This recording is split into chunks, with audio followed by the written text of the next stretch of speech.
Hey, what's up guys, and welcome back to another video. So I wasn't really planning on making this video, but huge news actually dropped about Battlefield 6. We've got a new PC trailer, plus an article actually explaining Portal. We've got so much stuff about Portal to be taken care of today. We have our first glance at server browser. Finally, we're taking a look at the server browser. Of course, it's just a Portal thing for now, but it's going to be available in the next Battlefield Labs play session for people to test out. Also, we're going to talk about a new picture from Mirak Valley, the biggest Battlefield 6 map on release. We've also got very interesting news about the Battle Royale part, which is going to be free, as you guys probably know. We're also going to talk about the new PC system requirements for the game, and those are all the things that we're going to talk about. I'm pretty sure this video is going to be huge, so without further ado guys, let's go ahead and start the video. So you guys are actually seeing the trailer that dropped out of nowhere. It really dropped out of the blue. I wasn't really expecting a trailer to be dropping today, but it did. And it's a nice trailer. We've got some, gameplay elements and different maps, stuff like that, throwing knives, all kinds of stuff, right?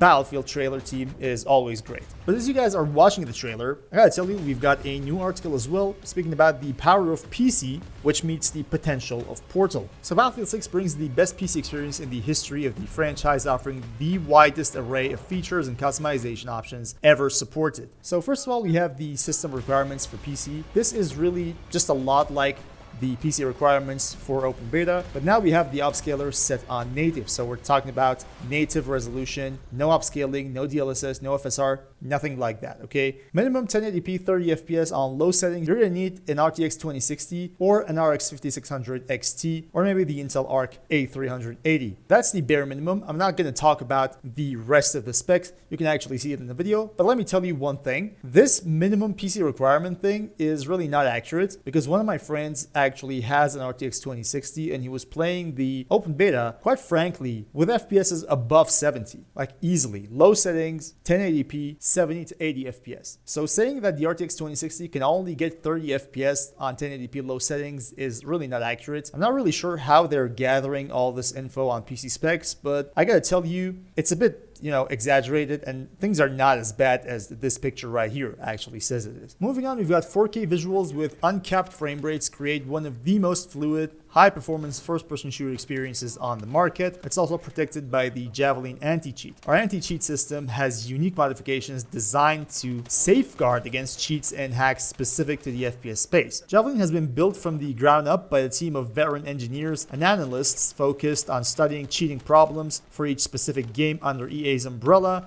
and designing unique features to solve those issues. We also have the ultra-wide monitor support and plus 600 customization options. From HDR and HUD scaling to camera settings and streamer mode, Battlefield 6 comes with the largest suite of customization options we've ever had in the franchise, which is true. I can confidently say that that's true. However, the UI really sucks. Like hiding menus inside and all those kind of stuff, it kind of just ruins things and overcomplicates stuff. If they can just give us a better, more fluid and, easygoing UI, things are going to be fantastic. We also have the native Steam platform support for easier access than ever. What this means is that you don't need the third-party EA app thing. You're just going to play on Steam. Just play the game and get straight into the game. That's it. And that's just going to relieve us from the headache of EA app, which is really, not cool to work with. But Portal, it's a massive sandbox where creators and players can push Battlefield to the limits. Take unprecedented control of your environment by moving, scaling, and duplicating objects. Create a completely unique game mode using NPC scripting and a customizable UI. Legendary Battlefield experiences are waiting to be created. Show them what you're made of. So that is basically what they have to say about the Portal. And what's interesting is you're going to get full progression. Players earn full XP progression when playing verified community experiences in Portal. These use existing Battlefield 6 mode templates such as Conquest, Rush, and Breakthrough, while allowing the creator to modify a wide range of mutators to take the experience uniquely theirs. And finally, here's a picture of the server browser. Players will have a wide array of options to filter the experiences they wish to see within the in-game server browser and experience library. Some select experiences can be featured directly on the home screen, making these experiences easier to find and join than ever. Included with game purchase, players will also have the ability to make their hosted server persistent, so it's always always listed in the browser for easy access. And finally, they're talking about post-launch support. Creation and innovation doesn't stop at launch. Post-launch support will include modes, maps, weapons, and other features as they are added to the game, giving creators and players ever-growing ways to expand their Battlefield experience. And that is about the article. Now, in my opinion, it wasn't,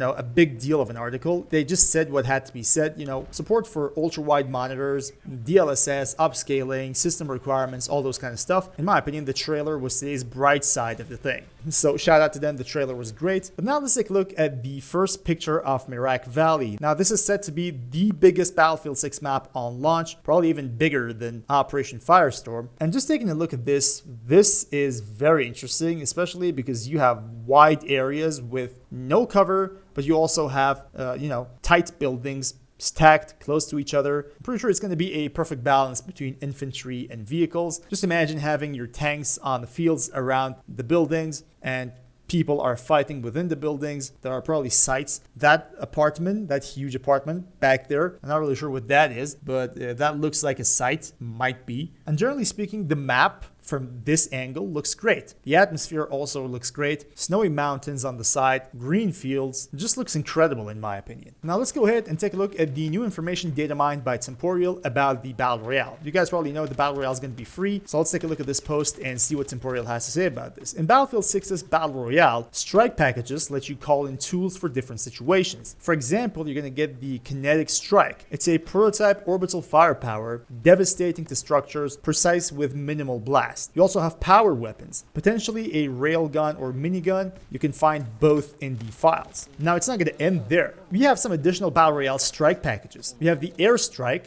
which might be something exactly like what we saw in Warzone. It's going to be with the F-16. The anti-vehicle crate, it's going to have a Javelin, the Artillery Strike, Redeploy Unit, UAV Overwatch, which is obvious, Smoke Screen, Resupply Drop, and Custom Weapon Drop. Well, the Custom Weapon Drop is the exact same loadout drop from Warzone. So as you can see, there are similarities between Battlefield 6 Battle Royale and Warzone. Of course, things will be similar here and there, but I'm pretty sure down there at the core of the thing, it's going to be very different compared to Warzone because it's going to have a taste of Battlefield. I'm pretty sure that's going to have some interesting impacts on the result of the things. And we also have the next Battlefield Labs play session. Now, I'm just going to read this to you, but I'm not going to be able to show it because, well, this is under NDA. I'm not going to be able to show it in the video. But this Friday, we're bringing Battlefield Labs back after a short break for the Battlefield 6 Open Beta. So it's going to be Europe only and North America only. It appears that Asia is not being considered this time, maybe because of the huge amount of leaks that came out from Asian playtests. I'm not really sure, but it's going to be Friday, August 29th, and we're going to see some very interesting stuff coming out tomorrow. Doesn't really matter where all these tests are being held. I'm pretty sure leaks will be all over the place. Regardless of